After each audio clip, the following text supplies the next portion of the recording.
दोस्तों, तो आज हम आपके लिए लेकर आए हैं सब्जेक्ट वर्ब एग्रीमेंट की पार्ट 2, जो कि पार्ट 1 में हम देखे हैं।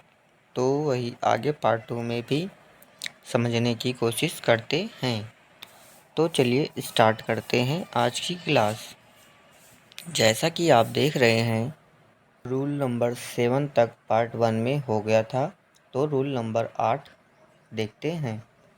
रूल नंबर 8 में यह बताया गया है कि कलेक्टिव नाउन के साथ हमेशा सिंगुलर वर्ब का यूज होता है।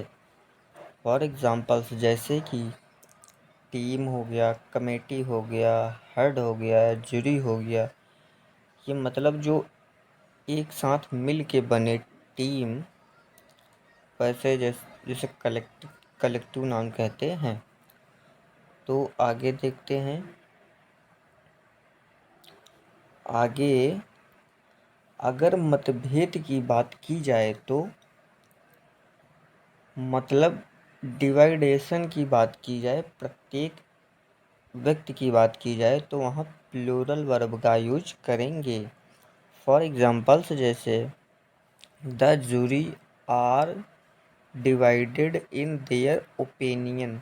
ये देखो डिवाइडेड की बात की गई है ना, तो यहाँ प्लूरल का यूज करेंगे। तो आगे देखते हैं रूल नंबर 9।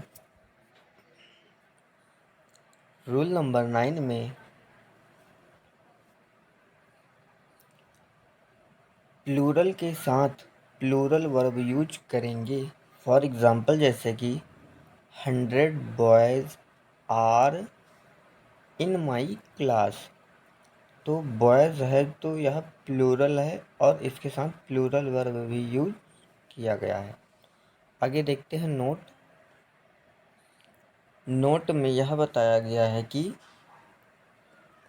अगर कार्डिनल एडजेक्टिव जैसे 1, 2, 3, 4 के बाद प्लूरल नाउन का यूज होता है तो प्लूरल नाउन से पहले सर्टेन अमाउंट, निश्चित रकम, सर्टेन वेट, सर्टेन पीरियड, तो इसके साथ सिंगुलर वर्ब का यूज करेंगे। फॉर एग्जांपल जैसे कि 100 rupees is in my pocket.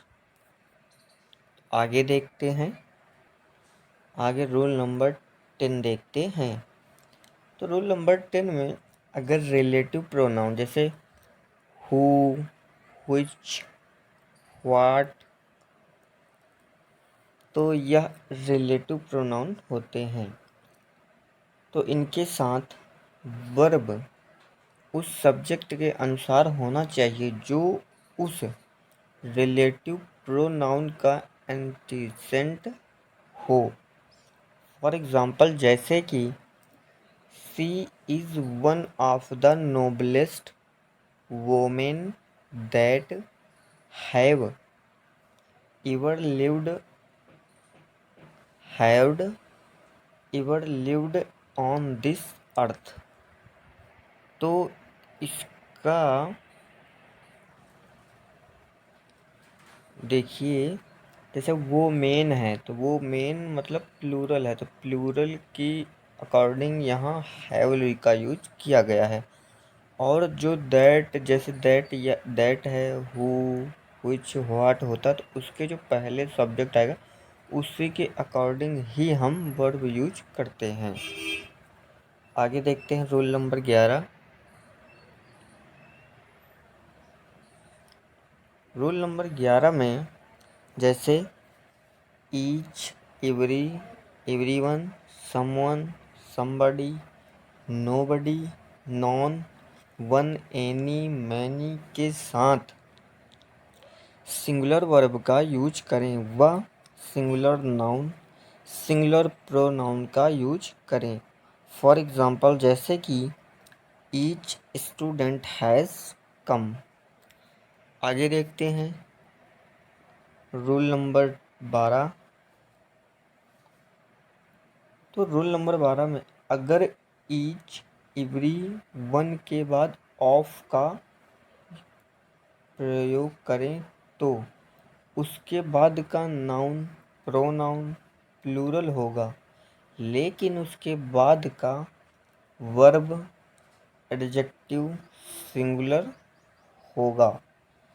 For example जैसे कि देखिए, वन ऑफ द बॉयज़, तो यह नाउन प्रोनाउन, तो यह जैसे ये नाउन हो गया, ये प्रोनाउन, तो यह प्लूरल में होगा, लेकिन इसके बाद जो वर्ब हेल्पिंग वर्ब आएगी वह सिंगुलर का यूज करेंगे। जैसे हैज, देखिए यह सिंगुलर वर्ब है।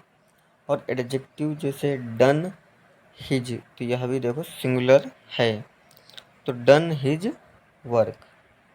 आगे देखते हैं रूल नंबर 13। रूल नंबर 13, लेकिन अगर प्लूरल नाउन प्लूरल प्रोनाउन के बाद ईच यूज हो तो प्लूरल माना जाता है। आगे देखते हैं, तो इसके साथ प्लूरल वर्ब का यूज करें। जैसे we each have a duty towards our nation. आगे देखते हैं रूल नंबर 14। तो रूल नंबर 14 में काल्पनिक वाक्य जैसे if, as if, as though, suppose, I wish, in case के साथ प्लूरल वर्ब वर का यूज करेंगे। फॉर एग्जाम्पल जैसे I wish I wear A bird. आगे रूल नंबर 15 देखते हैं। रूल नंबर 15, ऑप्टेटिव सेंटेंस में सिंगुलर वर्ब के साथ भी प्लूरल वर्ब का यूज करेंगे। फॉर एग्जाम्पल जैसे God save the king. Save, देखिए सेव यह प्लूरल है, अगर हम इसमें एस या ई एस लगा देते तो यह सिंगुलर बन जाता। तो दोस्तों, कैसी लगी आज की क्लास? प्लीज़ ज़्यादा से ज़्यादा शेयर करें और सब्सक्राइब करें।